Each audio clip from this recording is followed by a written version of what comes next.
السلام علیکم۔ آج ہم آپ کو ایک کہانی سنائیں گے، جھوٹ بولنے کی سزا۔ ایک آدمی جنگل میں بکریاں چراتا تھا۔ وہ ہر دن بولتا تھا کہ میری بکریوں کو شیر کھا جائے گا، آ گیا شیر، آ گیا شیر، آ گیا۔ تو شیر کوئی بھی نہیں تھا، بس وہ ایسے مذاق کرتا تھا لوگوں کے، اور بعد میں ہنستا تھا جب لوگ آتے تو وہاں پہ شیر کوئی نہ ہوتا۔ ایک دفعہ ہوا، پھر دوسری دفعہ، پھر اس نے کچھ دن بعد پھر ایسے کیا، کہتا ہے شیر آ گیا، شیر آ گیا، لوگوں میری بکریاں بچاؤ، میری بکریوں کو شیر کھا جائے گا۔ دو دفعہ اس نے ایسے کیا، لوگ بیچارے اپنا کام چھوڑ کر اس کے پاس آئے، اور پھر اس کو بچانے کے لیے، اور بعد میں وہ ہنسنا شروع کرتا اور کہتا کہ میں لوگوں کو پاگل بنا رہا ہوں۔ تیسری دفعہ جب اس نے ایسے کیا تو اس دن واقعی شیر آ گیا، تو پھر اس کی بکریاں کافی نقصان ہوا، لیکن اس کو جھوٹ بولنے کی سزا ملی، کیونکہ لوگوں کا اس کے اوپر سے اعتبار اٹھ گیا تھا، اس لیے پھر اس کو یہ سزا ملی کہ اس کی بکریاں شیر کھا گئی۔ اس دن کوئی اس کو بچانے کے لیے نہیں آیا۔ تو اس لیے میرے خیال میں جھوٹ نہیں بولنا چاہیے، جو بھی بات ہے سچ کرنی چاہیے، کیونکہ ایک دفعہ آپ جھوٹ بولیں گے تو 100 دفعہ اس کو دوبارہ کسی کے سامنے بیان کرنے سے 100 دفعہ جھوٹ ہی بولنا پڑے گا آپ کو۔ تو اس لیے ایک دفعہ ہی بات کریں اور سونے پہ سہاگا ہو۔ اس کے بعد میں آپ کو سٹوری سنا رہا ہوں کہ جرمنی ایئرپورٹ کے قریب ایک ٹری برگ ہے، اور وہاں پر جناب ایک عورت رہتی تھی، بوڑھی عورت، اس نے اپنا گھر بنایا ہوا تھا۔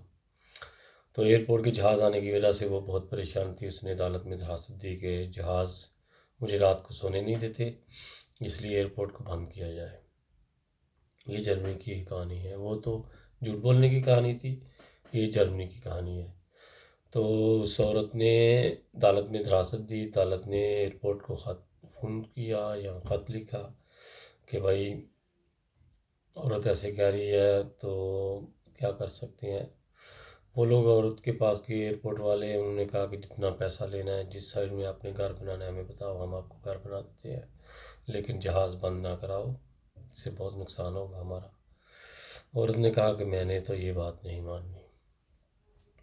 پھر جناب عورت نے سے انہوں نے کہا کہ آپ کس ٹائم سوتی ہو، اٹھتی ہو؟ انہوں نے کہا کہ فجر کے ٹائم پہ میں شاید اٹھتی ہوں، اور اس کے پہلے انہوں نے کہا ٹھیک ہے، 11-12 بجے کے بعد کوئی فلائٹ نہیں آئے گی۔ اس پر عورت وہ مان گئی، اور ایسے وہ جرمن عورت جو ٹری برگ میں رہتی تھی، اس نے ایئرپورٹ کے اوپر ترفلی مچا دی کہ جرمن لوگ اس طرح اپنے لوگوں کا عزت کا خیال رکھتے ہیں، ہمارے ملک میں کوئی کسی کی عزت نہیں کرتا، کوئی کسی کے بیان کو صحیح سمجھتا ہی نہیں ہے، کوئی کسی کی سنوتی نہیں ہے۔ آگے عدالت میں کتنے کتنے سال، شاید باپ کیس کرتا ہے تب پوتا جا کر اس کی جب فائنل ہوتا ہے، اس لیے بہت زیادہ نقصان ہوتا ہے ہمارے ملک میں عدالت کی وجہ سے۔ تو عدالت کو آنکھیں کھول کر کام کرنا چاہیے۔ آج کل جو حکومت پاکستان میں آئی ہوئی ہے، یہ بھی عدالت اور کی سوئی ہوئی